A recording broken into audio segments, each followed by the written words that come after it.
CM Revanth Reddy సొంత జిల్లాలో ఘోర పరాభవం ఎదురైంది. పాలమూరులో కాంగ్రెస్ పార్టీకి వరుస ఎదురు దెబ్బలు తగులుతున్నాయి. తాజాగా లోక్సభ ఎన్నికల్లో కాంగ్రెస్ పార్టీ అభ్యర్థి ఓటమి పాలయ్యారు. ముఖ్యమంత్రిని మహబూబ్ నగర్ నియోజకవర్గ ఓటర్లు పట్టించుకోలేదు. ఇక సిట్టింగ్ స్థానం మల్కాజ్గిరిలోనూ హస్తం అభ్యర్థికి ఘోర పరాభవం ఎదురైంది. మహబూబ్ నగర్ జిల్లాలో సీఎం రేవంత్ రెడ్డికి ఘోర పరాభవం ఎదురైంది. ఆయన సొంత జిల్లా ప్రజలే కాంగ్రెస్ పార్టీని తిరస్కరించారు.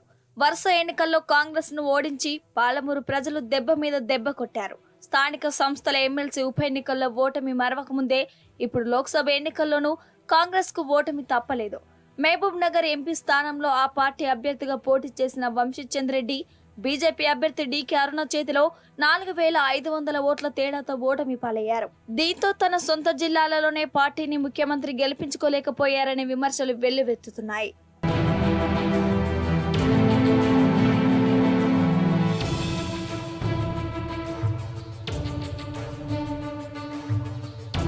ఈ లోక్సభ ఎన్నికల్లో కాంగ్రెస్ పార్టీ తరపున మహబూబ్ నగర్ స్థానానికి మొదటి అభ్యర్థిని ప్రకటించారు. వంశీచంద్ర రెడ్డి అభ్యర్థిత్వాన్ని స్వయంగా సీఎం రేవంత్ రెడ్డి ప్రకటించారు. అయితే బీజేపీ నుంచి డీకే అరుణను అభ్యర్థిగా ప్రకటించడంతో పోటీ తీవ్రంగా ఉంటుందని భావించిన రేవంత్ రెడ్డి మరే నియోజకవర్గంలో నిర్వహించిన బహిరంగ సభలు, సమావేశాలు ఇక్కడ నిర్వహించారు. రాష్ట్రంలో ఎక్కడికి వెళ్లినా తిరిగి వచ్చి మహబూబ్ నగర్ లో వాలిపోయేవారు. ఇక చివరికి సెంటిమెంట్ అస్త్రం కూడా ప్రయోగించారు. ఎన్ని చేసినా ఓటమి నుంచి పార్టీని తప్పించుకోలేకపోయారు.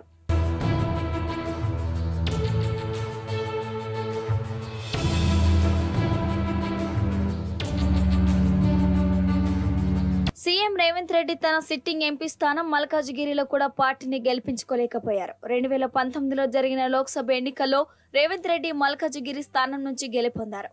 తన సిట్టింగ్ స్థానాన్ని ఎలాగైనా పార్టీ కోసం నిలబెట్టాలని బీఆర్ఎస్ నుంచి ఫిరాయించిన సునీత లక్ష్మారెడ్డికి పట్టుబట్టి మరీ మల్కాజ్గిరి టికెట్ ఇప్పించారు. కానీ ఇక్కడ రేవంత్ కు ఓటమి ఎదురైంది.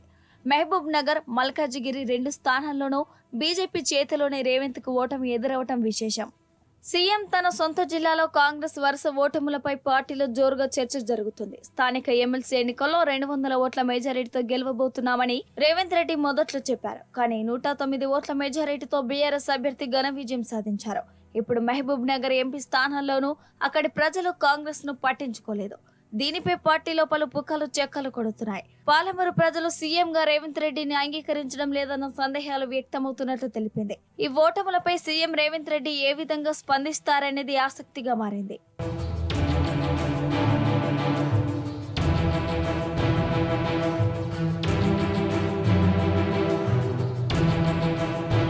సీఎం రేవంత్ రెడ్డికి తన సొంత అసెంబ్లీ నియోజకవర్గంలో కూడా ప్రజల నుంచి వ్యతిరేకత వ్యక్తమైంది. అసెంబ్లీ ఎన్నికల్లో తనకు వచ్చిన మెజారిటీని ఎంపీ ఎన్నికల్లో నిలుపుకోలేకపోయారు.